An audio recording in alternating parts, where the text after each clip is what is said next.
संभाजी विश्वास पाटील लिखित कादंबरीचे मराठी वाचन. शृंगारपुरात भाग 4. वाड्याच्या गवाक्षातून येशूबाईंनी बाहेर नजर टाकली तेव्हा प्रचित गडाच्या भव्य पहाडावरून सूर्याची किरण पाझरल्यासारखी समोरच्या गर्द झाडीत उतरताना दिसली. येशूबाई तशाच कितीतरी वेळ समोरच्या दऱ्या डोंगरांकडे पाहत उभ्या होत्या. पाठीशी येऊन उभे राहून युवराजांनी त्यांच्या खांद्यावर हलकेच हात ठेवला. तशा त्या दचकल्या. युवराज हसतच विचारू लागले, येशू, अशा वेड्यासारख्या काय पाहता त्या झाडांकडे आणि पहाडांकडे? दरीतले ते महावृक्ष बघितले की मला मामाजी साहेबांचीच आठवण होते. रायगड असो वा शृंगारपूर, मामाजींची थोरवी दिंड्या पताकासारखीच डोळ्यासमोर नाचत राहते. कारण त्यांचं पारख्याने ह्याच शृंगारपुरात लख धुतलेल्या भांड्यांवरून एका चिमुरडीलाही हेरलं होतं. तिला सून बनवून रायगडावर आणलं होतं, खरं ना? येशूबाईंच्या नाकाचा शेंडा पडत युवराज लाडाने बोलले. बाळपणीचा आपले जीवन घडविणारा तो प्रसंग आठवला आणि येशूबाईंच्या डोळ्यात आनंदाश्रू तरळले. त्या रात्री युवराज काहीसे लवकरच बिछायतीवर पडले होते. वाड्याच्या चोहूबाजूस काळाकभिन्न अंधार पसरलेला.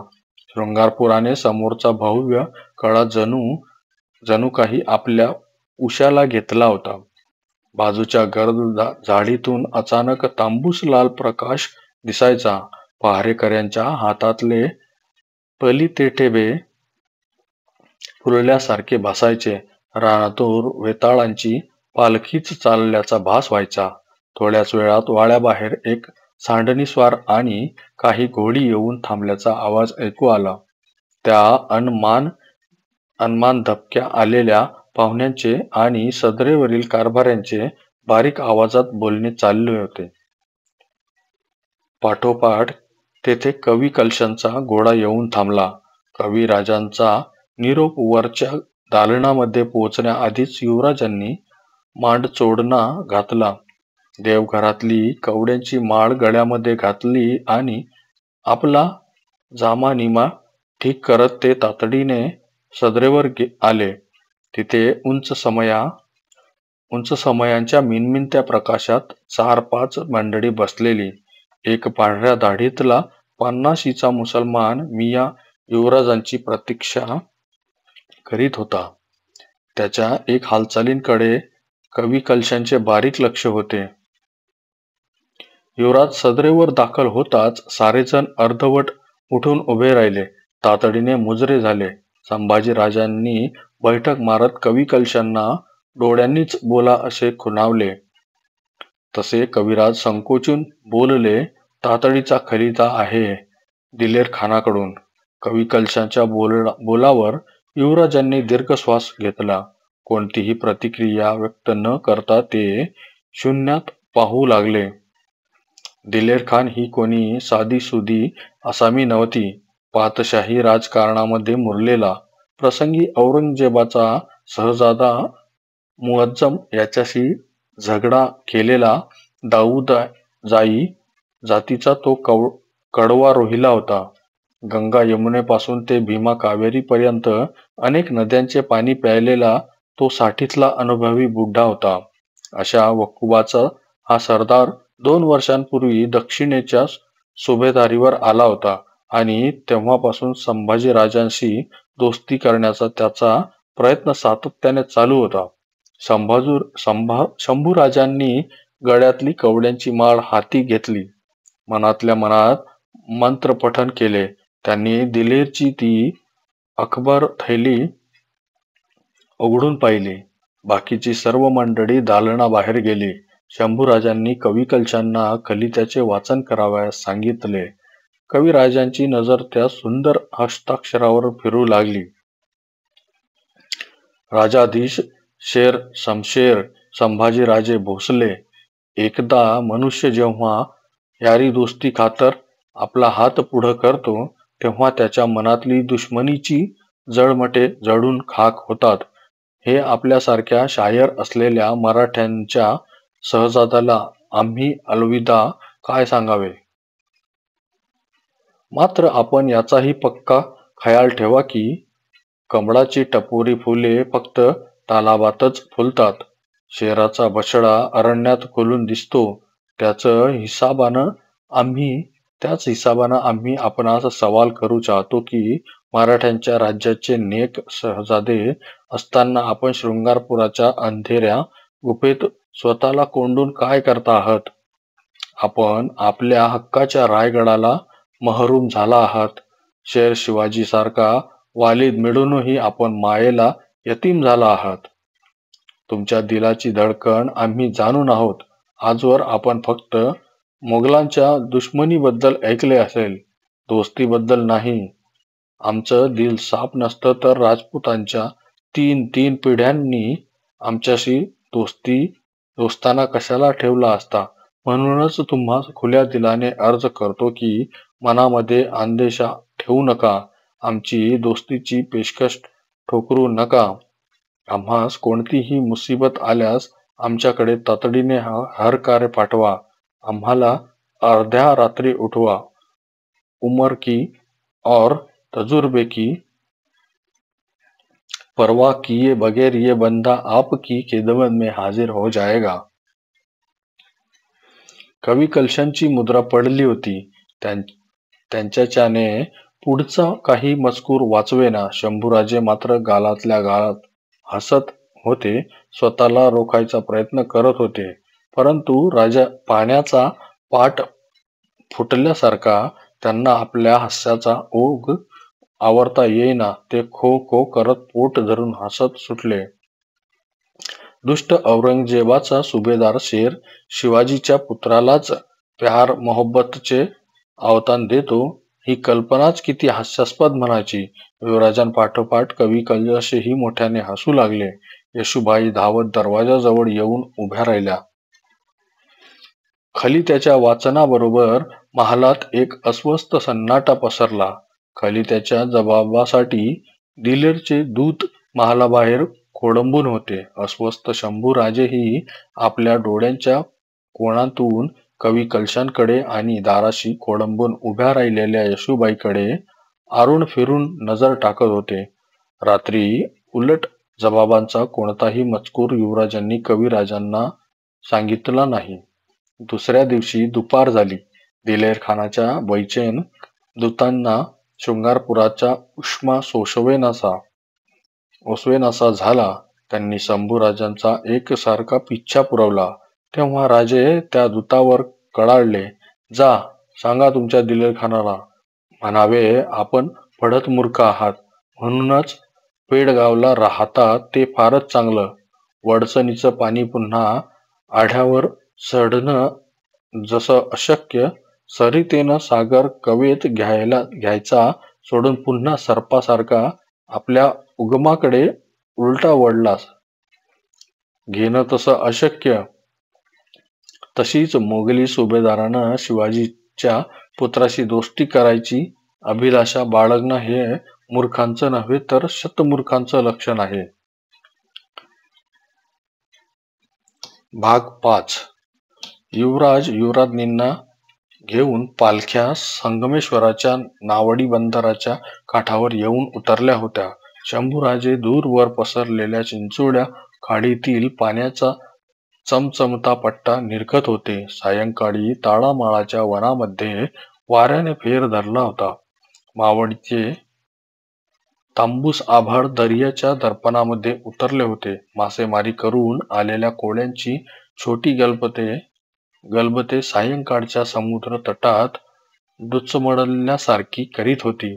आखूड काष्टा घातलेल्या गळाभर मडीमाळा आणि केसांमध्ये रानफुले माडलेल्या कोडणी आनंदाने थिरकत होत्या. डोईवर तांबड्या आखूड टोप्या घातलेले, रुमाल बांधलेले, गुडघ्यापर्यंत लुंग्या दुमटलेले कोळी होड्यांच्या लाकडी फडीवर ठेका धरून नाचत होते.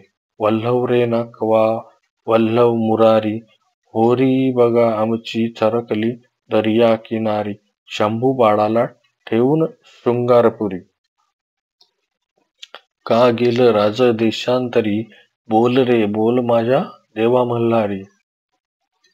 ती गाणी कानावर पडताच शंभूराजांनी हसून येसूबाई आणि कवी कलशांकडे पाहिले. संगमेश्वर गावाने जणू संभाजीराजांच्या मनावर भुरळ घातली होती.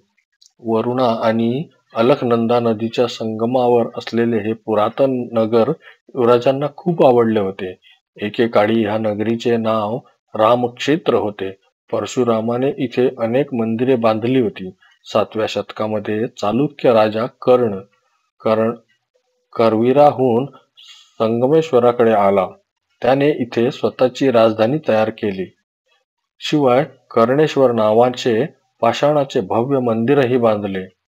कर्णाच्याच काळात ह्या छोटेखानी नगरीत सुमारे 300 नवी मंदिरे आणि नवे तलाव बांधून झाले. संपूर्ण गावाला एक जुनाट तट होता. शिवाजी राजांच्या उदयापूर्वी विजापुराच्या आदिलशहाचा एक सुभेदारही इथं राहायचा. मात्र जसे हिंदवी स्वराज्य वाढले तशी आंबा घाट उतरून कोकणात यायची आदिलशाही अंमलदारांना छाती उरली नाही.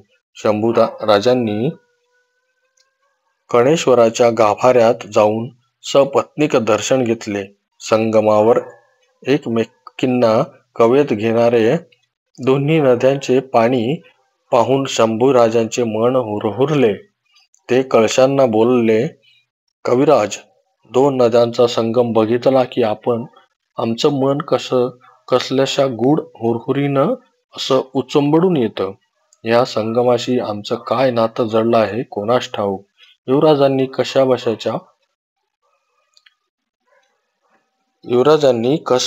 कसब्याच्या बाजूला एक उंच वट्याची जागा बघितली. चौफेर नारळी पोफळीची आंगरे, पाठीमागचे नदीचे खळाळते पाणी आणि चौफेर गस्त घालणारे गच्च वृक्षराजींनी नटलेले हिरवे डोंगर.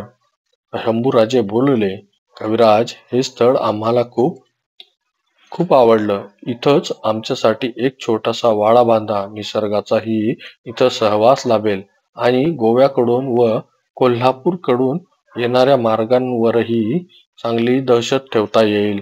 रात्रीच्या भोजनासाठी युवराजांच्या शृंगारपूरच्या वाड्यातच परतायचे होते.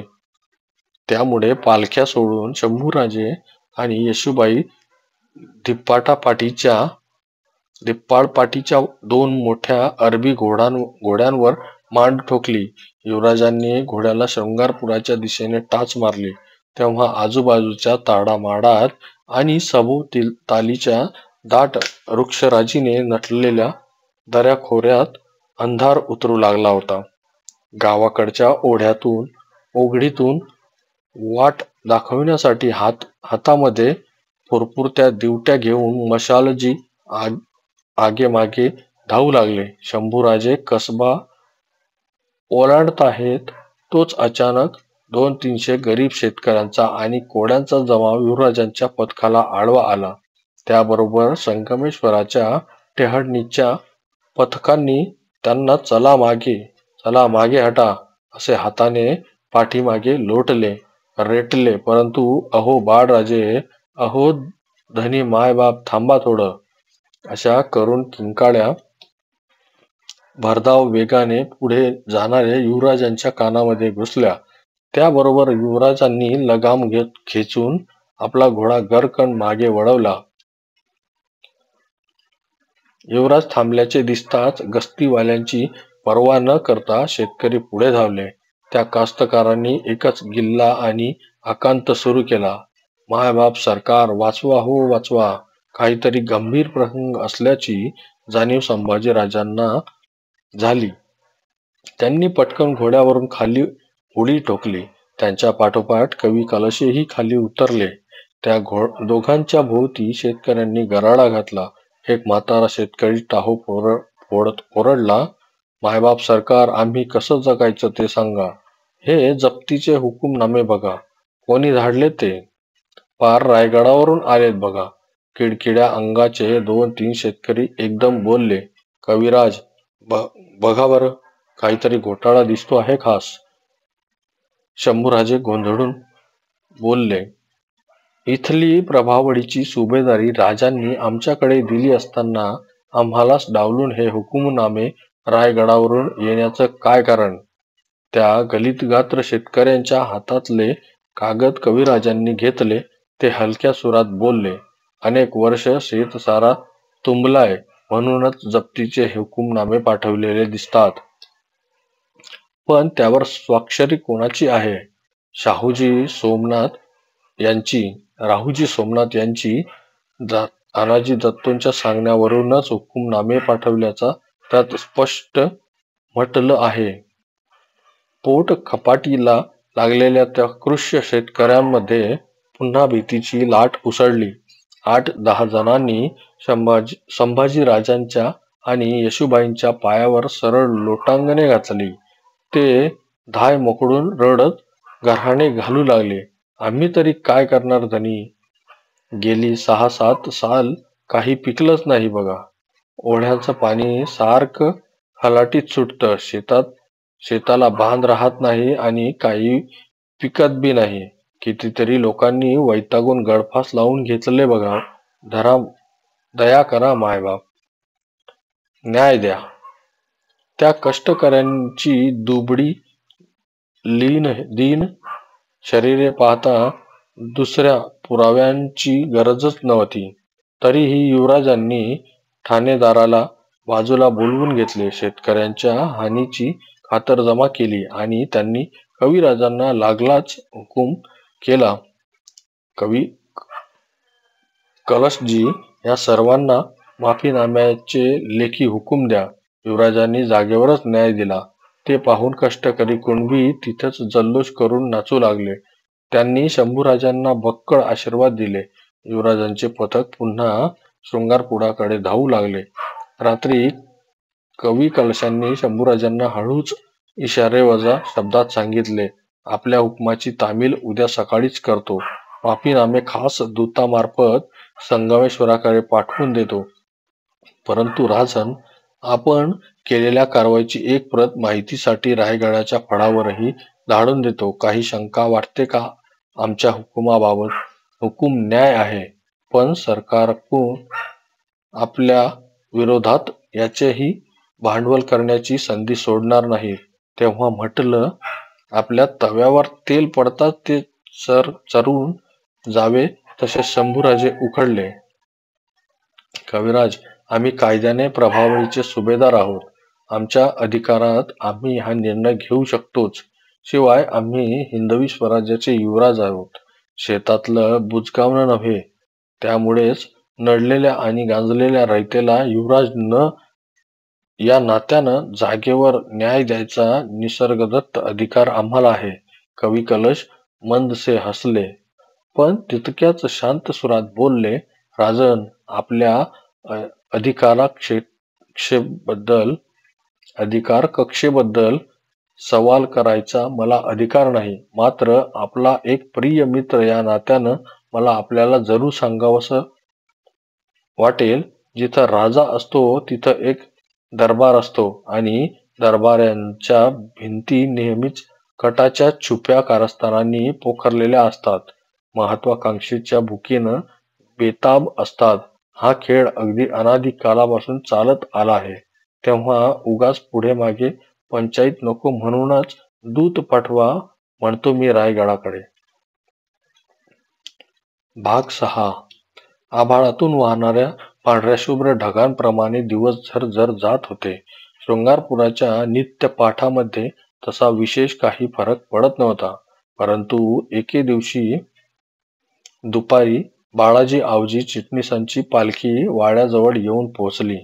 सडपातळ बांध्याचे काटक गौर वर्णाचे साठी ओलांडलेले बाळाजी पालखीतून खाली उतरले. वेशीतल्या उत्साही पोरांच्या झपाझप चालीने ते राजवाड्याच्या सलग 25 पायऱ्या एका दमात चढून वर आले. मधल्या चौकात बाळाजी येताच युवराज्ञी येशूबाई त्यांना आदराने सामोऱ्या गेल्या. शंभूराजे सुद्धा बाळाजी पंतांच्या अचानक आगमनाने आश्चर्यचकित झाले. दोघांनी एकमेकांना आलिंगन दिले. शंभूराजांनी हसत विचारले, बाळाजी काका, अगदी अनमान धक्क्यात आलात. शंभूराजे, गडावर आता जीव लागत नाही. महाराजांना कर्नाटकात जाऊन बरेच मास लोटले. म्हटलं निदान युवराजांचा तरी 2 दिवसांचा सहवास लाभेल. स्वराज्याची निर्मिती करताना शिवरायांनी आपल्या अवतीभोवती अनेक रत्नांचा समुच्चय गोळा केला होता. त्यापैकी तानाजी, बाजीप्रभू देशपांडे, शिवा काशीद असे अनेक मोहरे धारातीर्थी पतन पावले होते. अनेकांना वार्धक्याने ओढून नेले होते. आज राजांच्या दरबारामध्ये हंबीरराव, यसाजी कंक, हिरोजी फर्जंद, अण्णाजी दत्तो, मोरोपंत पिंगळे, राहुजी सोमनाथ अशी हाताच्या बोटावर मोजण्या इतपत पहिल्या फडीतली जी मंडळी उरली होती त्यामध्ये बाळाजी आवजी चिटणीसांचा समावेश होता. तसाच चिटणीस घराण्याचा स्वराज्य सेवेतला प्रवेश होण्यामागे योगायोग आणि अपघात ह्या दोन्ही गोष्टी कारणीभूत झाल्या होत्या. बाळाजींचे कर्तृत्ववान पिता आवजी हरी चित्रे हे जंजिऱ्याच्या सिद्धीकडे दिवाण म्हणून काम पाहत होते. एकीकडे मराठी मुलखावर अनन्वित अत्याचार करण्यामध्ये सिद्धी खूप प्रसिद्ध होते. मात्र तिथे आवजी हरी आपल्या कामाच्या आणि एकनिष्ठतेच्या बळावर सिद्धीच्या दिवाणपदापर्यंत जाऊन पोचले होते.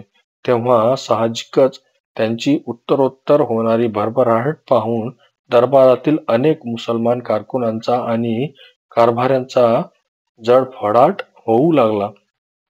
जेजुरीच्या खंडोबा हे आवजी हरींचे दैवत. एकदा त्यांच्या स्वप्नात मल्हारी मार्तंड येण्याचे निमित्त झाले. तेव्हा अंगातल्या कारकुनी शिस्तीप्रमाणे त्यांनी आपल्या आजारी धन्याकडे रीतसर अर्ज सादर केला. त्यानंतर ते जेजुरीस जाऊन देव करून पुन्हा जंजिऱ्यास परतले.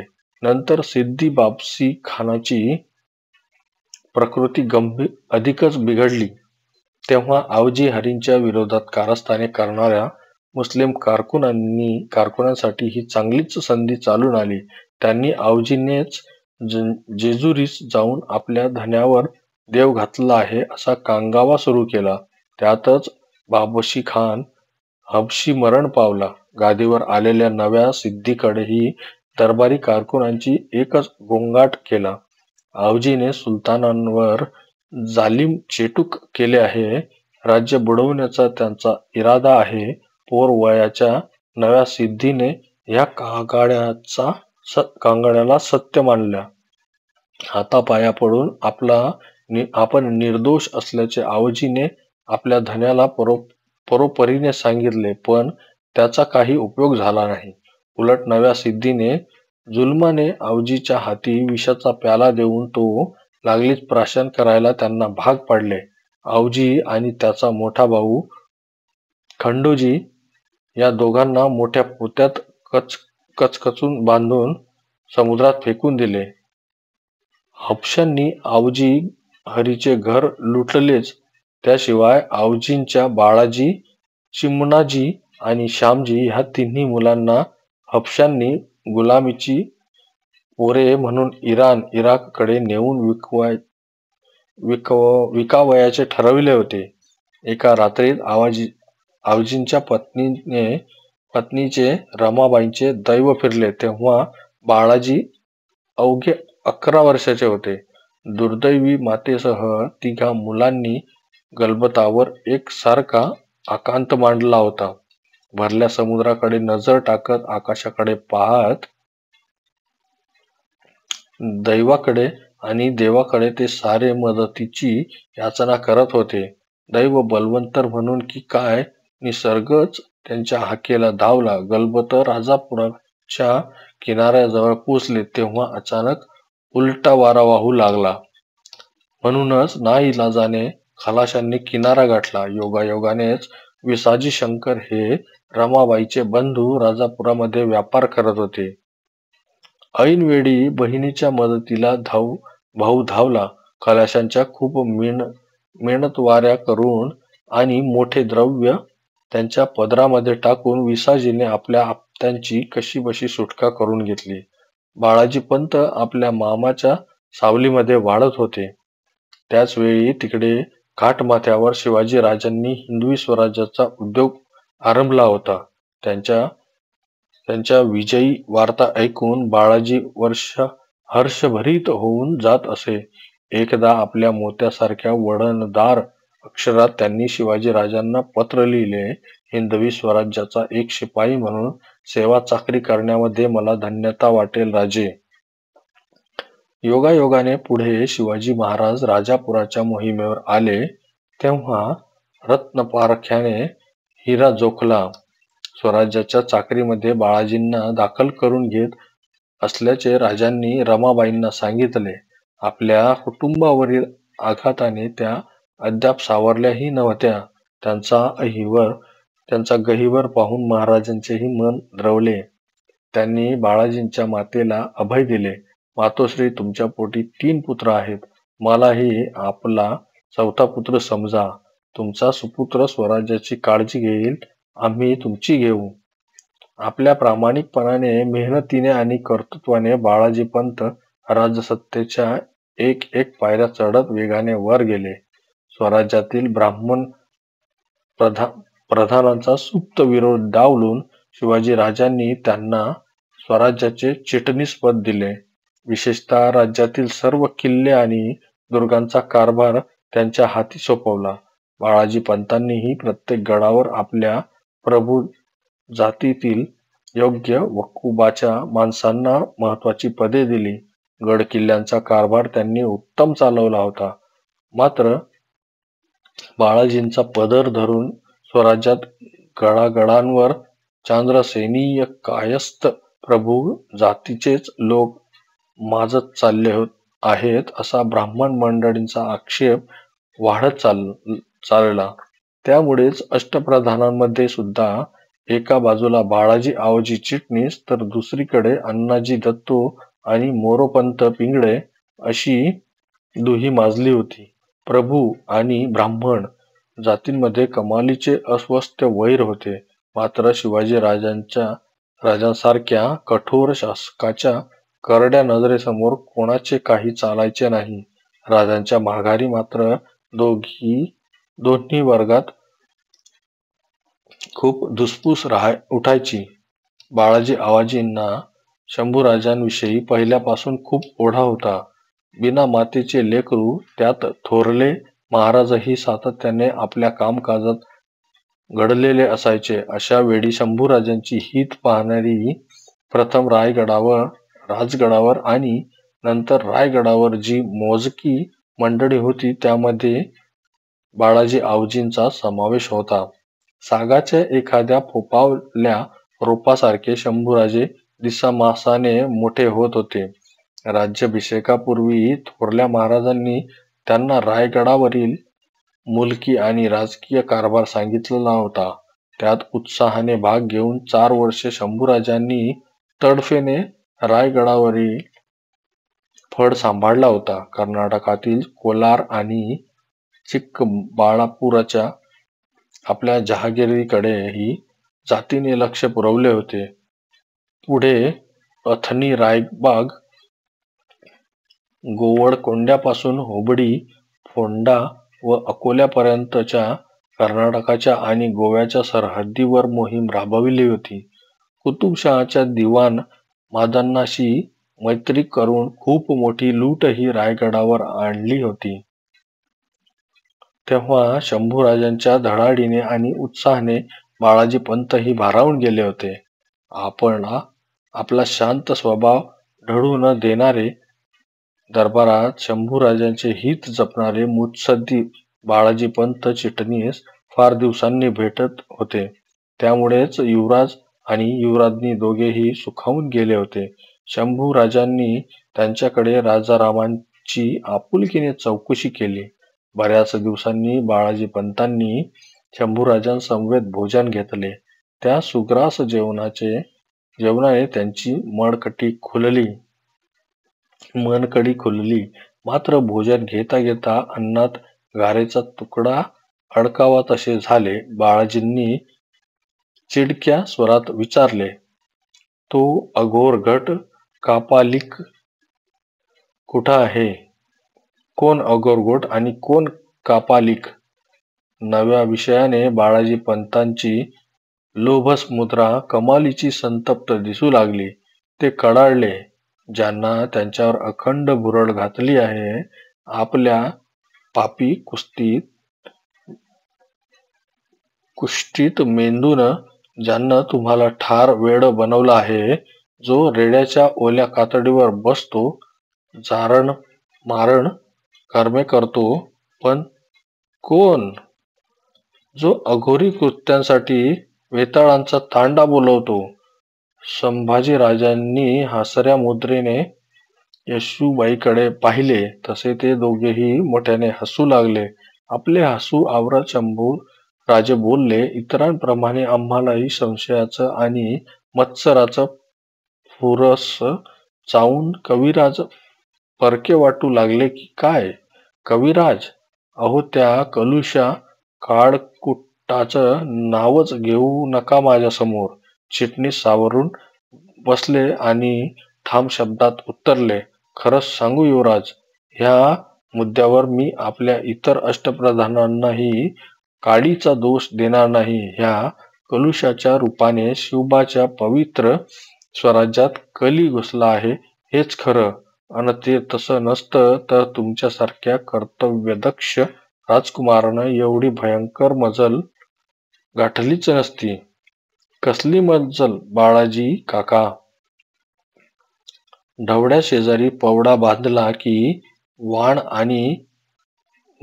नाही पण गुण लागतोच. या शृंगारपूर परिसरात त्या अधर्मी शाक्तपंथीयांनी नंगानाच मांडला आहे. आपल्या सारखा विद्वान युवराज त्यांची आंधळी शिकार बनवा हे केवळ दुर्दैव. आपला निश्चितच काही गैरसमज होतो आहे बाळाजी काका. शांत. शाक्तपंथीयांमध्ये वाममार्ग खूप बळावला आहे युवराज. मांस मटण ते अभद्र, जारण मारण ते तंत्र काय नि मंत्र काय. बाळाजी काका, मनुष्याच्या शुद्ध आचरणासाठी प्रत्येक धर्म आणि पंथ झटत राहतात. पुढे स्वार्थासाठी काही जण धर्माला वेठीस धरून वाममार्गाचा अवलंब करतात, परंतु धर्मपंथाला पुढे आणलेले विपरीत स्वरूप म्हणजे मूळ धर्म नसतो. त्यामुळे फक्त शाक्तपंथीयांमध्ये वाममार्ग संचारला आणि वैदिक जाती धर्माला त्याची लागणच झालेली नाही असं समजणं मोठं धैर्याचं ठरेल. शंभूराजे बोलले. शंभूराजे पुढे सांगू लागले, शाक्तपंथ आमच्या लेखी दुसरे तिसरे काहीही नसून ती जगन्मातेची शक्तीची पूजा आहे. त्यात आम्हाला भोसल्यांची कुडमाता म्हणजे तुळजाभवानी आहे. ती शस्त्रधारी, दुःखाचं निर्दालन करणारी आहे. तिला नैवेद्य लागतो तोच मुडी रक्तमांसाचा. बोलता बोलता शंभूराजे अडखडले. दाटल्या कंठाने बोलले, आज आमचे गुन्हे नसतानाही अनेकांच्या दुष्टकुष्टीत नजरा आम्हाला भोवतात. अनेकांच्या शिव्या शापांचे तडतडाटाचे धनी आम्ही ठरतो.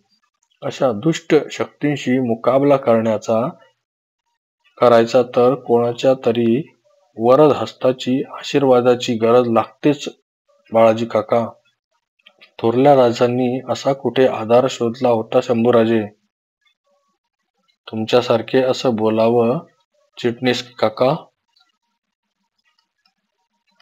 शंभूराजे आश्चर्याने बोलले. गागाभट्टांकडून आबासाहेबांनी आपला राज्याभिषेक घडविला, परंतु त्यामध्ये अनेक चुका आणि दोष राहून गेल्याचं त्यांच्या लक्षात आलं. तेव्हा आबासाहेबांनी पुन्हा एकदा निश्चलगिरी गोसावींकडून दुसरा तंत्राभिषेक करवून घेतला. हे विसरता की काय आपण? त्याच निश्चलगिरी बुवांची मठी उभारून राजांनी इथेच संगमेश्वराजवळ त्यांची सोय लावली होती, हेही नका विसरू. बाळाजी आवजी थोडेसे नरम पडले, पण लगेचच त्यांनी पुढचा प्रश्न केला, आम्हाला वाटलं नव्हतं तुम्हाला राजा व्हायची एवढी घाई लागली होती म्हणून. काय बोलता आहात आपण काका? आमचे आबासाहेब गादीवर असताना राज्यपदासाठी गुडघ्याला बाशिंग बांधायचं आम्हाला काय कारण? तसं करायला आम्ही काय कुठल्या सुलतानाचे वा मोगलांचे दुष्ट सहजाजे वाटलो की काय तुम्हाला? तसं नसेल तर मग हा महाभयंकर अभिषेक कसा केलात? कोणता? तो कलशाभि कलशाभिषेक की काय तो? डोळे बारीक करीत बाळाजींनी विचारले. हो, केला आम्ही. शंभूराजांनी स्पष्ट कबुली दिली. अरे, काय केलं हे शंभूराजे? बाळाजी आवाजी हळहळले. त्यांची चर्या उतरली. काय करणार बाळाजी काका? अहो, रपेट मारत असताना तगडा घोडा अचानकच अडखळून मृत्यू कसा पावतो? आमच्या महालाच्या आगे मागे अनेकदा हळदी कुंकुवात भिजलेले ते लिंबू, सुया टोचलेले बिंबे, काळ्या मंतरलेल्या बाहुल्या अशा अशुभ वस्तूंचा नित्य सडा पाडावा, पण म्हणून कलशाभिषेक? बाळाजी आवाजीने डोळे उघडले. दुसरं तरी काय करणार काका? खाजगीकडे दरबारामध्ये पागेत कुठं कुठं शांती नाही. मेहुणा गणोजी नाखुश. जगाची लाज वाटावी अशी दरबारी दुष्टांनी चालविलेली आमची बदनामी, बदफैलीचे घाणेरडे आरोप, उठसूट आम्हाला पाण्यात पाहणारे अष्टप्रधान आणि सर्वात महत्वाचे म्हणजे जगासाठी डोंगरासारखा आधार वाटणारे पण आम्हापासून रोज दुरावत जाणारे आमचे आबासाहेब, ही सारी वकवक अनुभवली आणि म्हटलं एकदाची शांती करून टाकावी. शांती? ही अशी शांती? बाळाजी आऊजींची चर्या लज्जित झाली. त्यांच्या डोळ्यांच्या बाहुल्या विलक्षण गतीने गोल गोल फिरू लागल्या. त्यांचा कंठ दाटला. ते कडवडून ओरडले. म्हणजे? बाळराजे, ज्या शिवप्रभूंनी हा महाराष्ट्र घडवला त्यांचीच कायमची शांती करायला निघावे तुम्ही? बाळाजी पंतांनी जो अर्थ ध्यानात घेतला होता त्यांच्या नुसत्या कल्पनेने शंभूराजांच्या अंगातले वारे गेल्यासारखे झाले. कोणीतरी वक्र पात्याची कट्यारच जणू काळजात घुसवली होती. ते मंचकावरून उठून खाली जाजमावर बसत अत्यंत घाबरलेल्या स्थितीमध्ये बाळाजींना बोलले. किती भयंकर बोलता आहात आपण हे काका? बाळराजे, कलशाभिषेकाचा दुसरा अर्थ तरी कोणता? बाळाजी पंत हुंदके फुटल्यासारखे बोलले. एक राजा मेल्याशिवाय दुसरा राजा गादीवर येऊ शकत नाही आणि ज्याला सत्तेची घाई आहे त्याने कलशासारखे असे बदमाश मांत्रिक गोळा करायचे असतात आणि तंत्रमंत्रांच्या अघोरी विद्येच्या बळावरच हयात राजाचा नाश करायचा असतो. दिवंगत राजाच्या श्राद्धादिवशीच नव्या राजाने मंचकारोहण केले की ह्या कलशाभिषेकाची पूर्ण समाप्ती होते, असं शास्त्री पंडित सांगतात. शंभूराजांच्या डोळ्यातून घळाघळा अश्रुधारा वाहू लागल्या. त्यांनी त्वरेने विचारले, कलशाभिषेकाच्या विधीचा हा भयंकर अर्थ तुम्हाला कोणी सांगितला? अहो, आता कोण बोलायचे राहिले आहे? तिकडे रायगडावर पासून पन्हाळगडापर्यंत सर्वत्र भपरा पसरला आहे. आपल्या ह्या भयंकर कृत्याची बातमी सांगणारे खलितेही राजांकडे काही मंडळींनी कर्नाटकात पाठविले आहेत. अनाजी दत्तो, राहुजी सोमनाथांचा शिष्यवर्ग, त्यांचे पुतणे, भाचे, खुद्द आपल्या सावत्र माता सोयराबाई राणीसाहेब थोरांपासून पोरांपर्यंत आपल्या ह्या करणीबद्दल जो तो बोलतो आहे. बाळाजी आऊजींनी उपरण्याने आपली मुद्रा पुसली. ते बोलले. ह्या भयंकर गोष्टी तिथे ऐकताना काळजात छिद्रे पडू लागली म्हणूनच आलो इकडे. बाळाजी पंतांच्या तोंडून त्या एक एक धक्कादायक गोष्टी ऐकताना युवराज आणि युवराज्ञी दोघेही सर्द झाले होते. आपल्या आसवांचा आणि हुंदक्यांचा उमाळा दाबण्याच्या प्रयत्न करीत शंभूराजे बोलले, ज्या नीच महाभागांच्या कुजक्या मेंदूतून अशी विषारी अनुमान बाहेर पडतात, त्यांच्या तोंडात राख भरायला उद्या गाढव सुद्धा पापकर्म मांडतील. बरं झालं आपण इतक्या दूर इथं येऊन आमच्या कानावर ही गोष्ट घातलीत आणि आम्हाला भानावर आणलेत. एवढ्या पराकोटीचा हलकट विचार करणारे मेंदू रामदास आणि तुकोबा यांच्या ह्या मराठी मुलखात जिवंत आहेत तर. त्या बांडगुळाचीही या निमित्तानं आम्हाला चांगलीच कल्पना आली. अस्वस्थ झालेल्या जखमी मावळ्यासारखे शंभूराजे खाली कोसळले. त्यांचा कातर सूर आणि त्यांच्या खोल वेदनेची जात बाळाजी आवजी सारख्या मुरब्बी राजकारण्याने तत्काळ ओळखली. त्यांनी आणि येसूबाईंनी शंभूराजांना आधार देऊन मंचकावर बसवले. पाण्याचे पात्र त्यांच्या ओठी लावले. तावलेली सळई कोणीतरी काळजावर ठेवावी तशा वेदनेने शंभूराजे कळवळले. बाळाजी काका, अहो ज्या जिजाऊंनी आमच्या मातोश्रींच्या मागे आम्हाला लहानाचे थोर केले, त्या जिजाऊंच्या बाळाचा काळ व्हायची भयंकर स्वप्न हा संभाजी बघत असेल अशी कल्पना तुम्ही तरी कशी करू शकता? नाही नाही, केवळ असंभव, बाळाजी माघारीच्या सुरात बोलले. असा नीच कल्पनांच्या सापसुरड्या सोडणारी घुबडांच्या अवलादींची माणसं या स्वरातच उंच पदावर काम करतात, ह्या दुर्दैवाला काय म्हणावं. संभाजीराजांच्या जिव्हारी घाव बसला होता. त्यामुळे बाळाजी पंतांनीही काहीसे चमकले. पोटात जे असेल ते पोटामध्ये लपवायचे नाही. शठाशी शठ होऊन उद्धटाशी उद्धट वर्तन करायचे. सज्जनापुढे नम्र व्हायचे. हा शंभूराजांचा स्वभाव बाळाजी पंतांच्या चांगलाच परिचयाचा होता. इतकेच नव्हे तर शंभूराजांचे बालपण बाळाजी पंतांच्या डोळ्यासमोर पार पडले होते. त्यामुळेच त्यांच्या मनाची निर्मळता चिटणीस जाणून होते. ते बोलले, नाही युवराज, लोक तुम्हाला दोष देत नाहीत. त्यांच्या दृष्टीनं तुमचा कलुषा कब्जीच ह्या साऱ्या दुरावस्थेचं मूळ कूड आहे. तसे बिलकुल नाही. ह्या अष्टप्रधानांच्या आणि सरकारकुनांचा नेम जरी कलशांकडे असला तरी निशाणा मात्र आम्हीच आहोत. हे न ओळखण्या इतके आम्ही मूर्ख नाहीत. जाऊ दे शंभूराजे, ह्या सरकारकुनांच्या गदारोळाने आणि गैरबातांमुळे बिलकुल डगमगू नका. आजही स्वतःला उच्च कुलीन आणि घरंदाज मानणारी ब्राह्मण आणि मराठा खुद्द शिवाजीराजांना क्षत्रिय म्हणायला तयार नाहीत.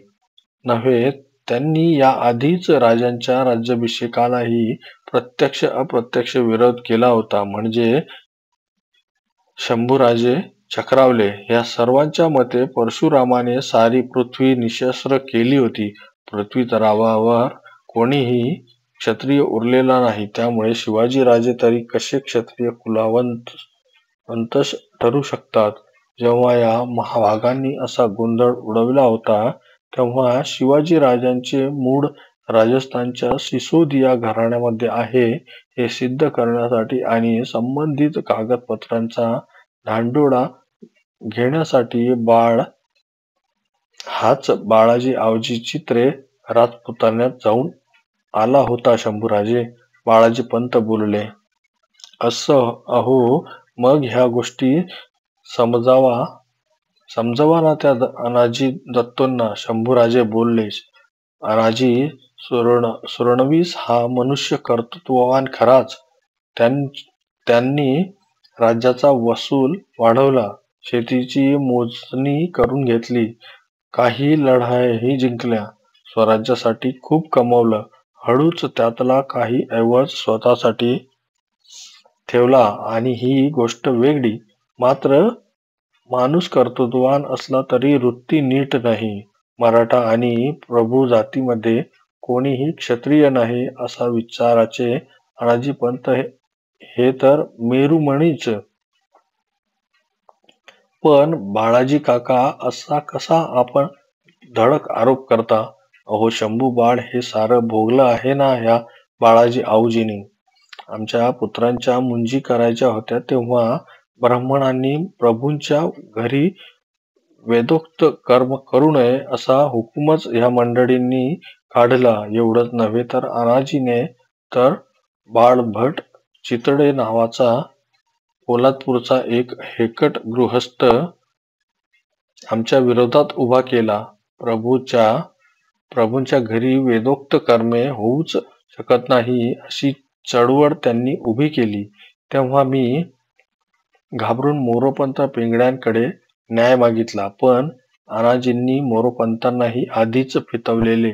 मग ह्या सर्व मंडळींच्या नाकावर टिचून मी दस्तरखुद्द गागाभटांनाच आमंत्रण केले आणि ह्या प्रभूने त्या भटांचा पुरता नक्षा उतरवला. गागाभटांच्या हस्ते आमच्या लेकरांच्या मुंजी पार पाडल्या. हा तर खराखुरा इतिहास आहे राजे.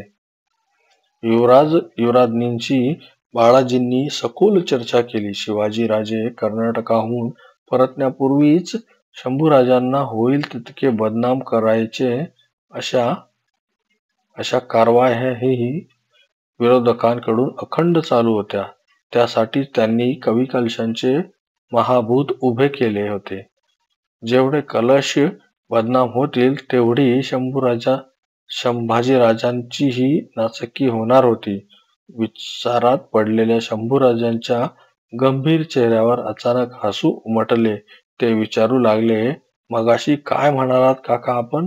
कवी कलश व्याघ्रांच्या कातड्यावर बसून जारण मारण विधी करतात. व्याघ्रांच्या नव्हे हो राजे, रेड्यांच्या ओल्या कातड्यावर बसून. बाळाजी आऊजींचे वाक्य पूर्ण व्हायच्या आधीच शंभूराजे खो खो हसत बोलले, अहो मेल्या उंदरांचा साधा वास जरी आला तरी त्या शिसारीने ज्यांची धोतरे पिवळे होतात त्यांना रेड्यांच्या कातडीचा दुर्गंध कसा सहन होणार? त्यांच्यापैकी गेलंय कोणी ते पाहायला? बरं, असं भयंकर कृत्य जर आपले कलश करीत कुठे बसले तर साधी गुराखी पोरंही त्यांना ठेचून ठार मारतील. हे कसं कळत नाही आरोप करणाऱ्या या शतमूर्खांना? जाऊ द्या राजे, या साऱ्यांचा मतलब एकच, तुमची बदनामी आणि बदकीर्ती करण्यासाठी रायगडाच्या आसपास अनेक कारखाने अहोरात्र सुरू आहेत. बाळाजींनी स्पष्ट शब्दांमध्ये सांगितले. पंत 2 दिवस शृंगारपुरातच राहिले. अनेक मुद्द्यांवर युवराजांसोबत त्यांच्या खुलासेवार चर्चा घडल्या. दरम्यान सहज कसलीशी आठवण काढत बाळाजी पंत बोलले, युवराज, अलीकडे आपण राज्याचे आर्थिक हित विसरू लागला आहात. रयतेच्या खूप आहारी जाऊ लागला आहात म्हणे. आम्हाला समजलं नाही काका. तुम्ही करबुडव्या कास्तकारांना जागेवरच माफीनामे देऊ लागला आहात. गुंडापुंडांना अभय देऊन कर्तव्यदक्ष कारभाऱ्यांना घडोघडी उपमर्द करू लागला आहात. असा गदारोळ राऊजी सोमनाथांनी तिकडे राजधानीमध्ये चालवला आहे. कसले माफीनामे बाळाजी काका? शंभूराजांना आपली संगमेश्वर भागातील भेट आठवली तसे हळहळत ते बोलले, अहो नावडीचे ते लीनदीन कष्टकरी गेल्या 8 वर्षांमध्ये अतिवृष्टीने आणि पुराच्या पाण्यामुळे तिथे काही पिकलं नव्हतं. घेतलेल्या कर्जाच्या परतफेडीसाठी सावकारानेही त्यांना गांजवलं. अशा रयतेच्या डोळ्यातले अश्रू जर आम्हाला पुसायची मुभा नसेल तर आमचे हे हात कलम केलेले काय वाईट? उद्विग्न शंभूराजे विचारू लागले. बाळराजे, आपले हृदय वाहत्या पाण्यासारखं स्वच्छ आणि निर्मळ आहे. मात्र आपण कर्जबुडव्या रयतेला अभय देत आहात, भ्रष्टाचाराला पाठिंबा देत आहात. शिवाजीराजांनी बसवलेली स्वराज्याची घडी त्यांचा पुत्र विस्कटवतो आहे असे खोटे नाटे अहवाल कर्नाटकात थोरल्या राजांकडे त्या मंडळींनी याआधीच पाठवून दिले आहेत. आम्हाला त्याची बिलकुल फिकीर नाही. शंभूराजे मोठ्या विश्वासाने बोलले. येऊ देत इथं आबासाहेबांना. आम्ही शेतकऱ्यांची सच्ची दुःख त्यांच्यापुढे जेव्हा विशद करू तेव्हा वाह शंभू म्हणत ते आम्हालाच मिठी घेतील याची आम्हाला खात्री आहे. पंत रायगडी जायला निघाले तेव्हा त्यांना निरोप देताना शंभूराजांना खूप दुःख झाले. ते कातर सुरात बोलले, खरंच बाळाजी काका, या फिरणाऱ्या दिसांच्या गतीचाच आम्हाला अंदाज येईनासा झाला आहे. ही कटकारस्थानं करणाऱ्या महाभागांनी आम्हाला आमचा प्रिय आबासाहेबांसोबत कर्नाटकाकडे जाऊ दिलं नाही. युवराज असूनही रायगडाच्या ओसरीवर राहू दिलं नाही. आमच्या महालात आम्ही वसंत पंचमीच्या वेळी परस्त्रीवर अभिचार केल्याचा हीन आरोप केला. एकापाठोपाठ एक झालेल्या ह्या आघातांच्या तडाख्यांनीही हा संभाजी कधी डगमगून गेला नाही. पण महापुराच्या भोवऱ्यात अडकलेल्या नावेसारखा शंभूराजांचा श्वास कोंडला. कढत उष्ण उसासे टाकत ते बोलले, पण चिटणीस काका, तख्तांच्या अभिलाषेनं हा संभाजी आपल्या जन्मदात्या पित्यासारख्या युगप्रवर्तक पित्याच्या जीवावर उठाला असा अत्यंत नीच आरोप जेव्हा आमच्या विरोधकांनी केला तेव्हा मात्र आमच्या काळजाचे तुकडे तुकडे झाले. असो युवराज, आपण शांत राहा. पित्याच्या जीवावर उठण्याचा क्षुद्र विचार सोडाच, पण जेव्हा केव्हा वेळ येईल तेव्हा आबासाहेबांच्या स्वप्नांसाठी, त्यांच्या देशधर्मासाठी आणि देवासाठी हा संभाजी आपल्या देहाची फुले काळाच्या खाईत सहज उधळून टाकल्याशिवाय राहणार नाही. भाग 7. थोरल्या महाराजांची आठवण दाटली. त्याबरोबर शंभूराजांच्या डोळ्यासमोर बेलाग औरस चौरस रायगड उभा राहिला. खोल उसासे टाकत ते बोलले, युवराजनी, किती विचित्र हा मनुष्य स्वभाव. स्थिती गती पाहून कशी अदलाबदल ही माणसे. ह्याच रायगडानं एक असाही प्रसंग बघितला आहे, जेव्हा ह्या शंभू बाळाशी खेळताना सोयराबाई आईसाहेब मुलाहून मूल व्हायच्या प्रसंगी या शंभूसाठी ज्या जिजाऊ आजीसाहेबांशी ही भांडायला उठत. पण काय, जसा राजवाडाना राजारामांचा पहिला टाहू ऐकला तेव्हापासून राजप्रसादाच्या भिंतीनं रंग बदलला जणू. पण युवराज, आठवतो मामांजी साहेबांचा जो राज्याभिषेकाचा भव्य सोहळा, तेव्हा हिंदवी स्वराज्याचे युवराज भावी वारसदार या नात्याने मामाजींनी तुमचा गौरवही केला होता. तेव्हा पटराणी म्हणून तिथे बसलेल्या आत्यासाहेबांनी तुम्हाला काही रोखलं नव्हतं. पण आठवण केलीत युवराजनी. तो नेमका प्रसंग डोळ्यासमोर आणत शंभूराजे बोलले, तुम्हाला हवं तर आम्ही शपथपूर्वक सांगू, राज्याभिषेकाच्या त्या सोहळ्यानंतर आमच्या ह्या माँसाहेब आमच्याशी पहिल्यासारखं मोकळेपणाने असल्याचं बोलल्याचं आम्हाला काही आठवत नाही. येशूबाईंनी युवराजांच्या पंजावरून आणि आपली नाजूक बोटे फिरवली.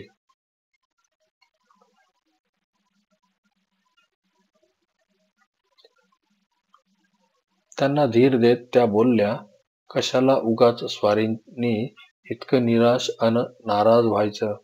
जे मामांजी साहेब माझ्यासारख्या परघरच्या पोरीला पोटच्या लेकीसारखी माया देतात, ते तुमच्यासारख्या होणहार पुत्राला कसे विसरतील. नाही येशू, या शंभूला आपल्या पित्याच्या प्रसादात न्याय नाही. उलट आज या राज्यामध्ये त्यांचं थोबाड कलंकाच्या काळ्या डागाने रंगून टाकण्यासाठी अनेक जण धडपडतायत. एक दुष्ट दारूबाज रंगेल चढेल अहंकारी युवराज अशी आमची प्रतिमा रंगविण्यासाठी आमच्या हितशत्रूंमध्ये केवढी स्पर्धा चालली आहे. युवराज, देवावर भरोसा ठेवा. अनेक देवदेवतांची पूजा रोज आम्ही करतो. पण खऱ्या अर्थी एका शिवाजी नावाच्या देवाशिवाय या संभाजीनं अन्य कोणालाही देवाला दिलाच्या देव्हाऱ्यावर इतकं उंच ठेवलं नाही की बजलंही नाही.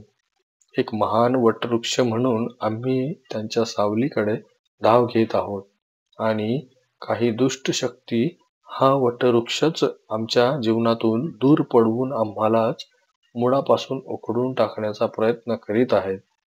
पराच्या उंची बिछायतीवरही शंभूराजांना सुखाची झोप लागत नव्हती. त्यांची जागरणे रात्र माशासारखे तळमळत पडणे, ते उष्ण श्वास निश्वास सारे काही येसूबाई खूप जवळून अनुभवत होत्या. त्यांच्यावर अनेक छिप्या कानाकोपऱ्यातून हल्ले होत आहेत. त्यामुळेच त्यांचे स्वाभिमानी मन पेटून उठते आहे. तरल कवी हृदय रक्तबंबाळ होते आहे. याची कल्पना येसूबाईंना होती. शक्यतो सर्वांनी सामंजस्याने वागावे, धीर धरावा अशी त्यांची वृत्ती होती. त्यामुळेच त्या युवराजांना बोलल्या, युवराज,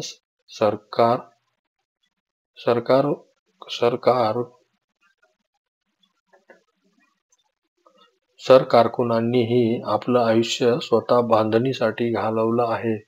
आपण स्वतः जाऊन त्यांच्याशी बोलत का नाही?